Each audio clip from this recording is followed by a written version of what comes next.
கார்த்திக் பரத். நான் 4ஆம் வகுப்பு ஆ பிரிவில் படிக்கிறேன். செந்தாமரை குளத்தில் தாமரை மலர்களாக பூத்திருக்கும் எனது தாமரை பன்னாட்டு பள்ளியின் ஆசிரியர்களுக்கும் அதன் மொட்டுகளாக இருக்கும் எனது மாணவர்களுக்கும் எனது முதற்கண் வணக்கத்தை தெரிவித்துக் கொள்கிறேன்.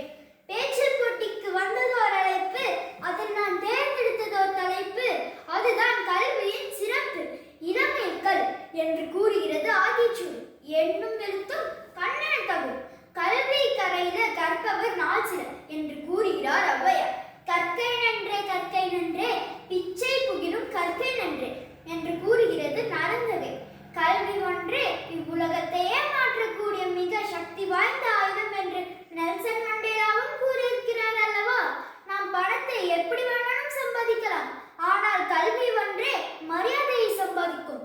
உதாரணமாக, நாம் படிக்காதவர்களை வா போ அல்லது பெயரழித்து கூப்பிடுவோம். ஆனால் படித்தவர்களை நம்மள் அறியாமலே சார், ஐயா, மேடம் என்று அழைப்போம். இன்றைய குழந்தைகளுக்கு எடுத்துக்காட்டாக உலக சாதனையாளர்களாக APJ Abdul Kalam, Sundar Pichai, bill Gates இவர்களெல்லாம் கல்வியால் மட்டுமே சிறந்து விளங்கினர். ஒரு மரத்திற்கு எப்படி வேர் முக்கியமோ அதே போல்தான் ஒரு மனிதனுக்கு கல்வி மிகவும் அவசியம். கல்வி அழியா செல்வமானது. கல்வி ஒன்றே நெருப்பால் எரியாது, வெள்ளத்தால் அழியாது, கொடுத்தாலும் குறையாது. கல்வருக்கோ பயமில்லை.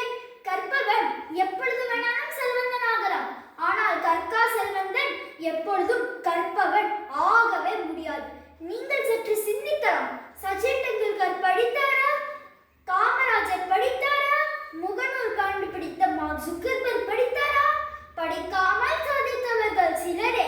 ஆனால் படித்து சாதித்தவர்களை பல லட்சம் பேர்களை பட்டியலிட முடியும்.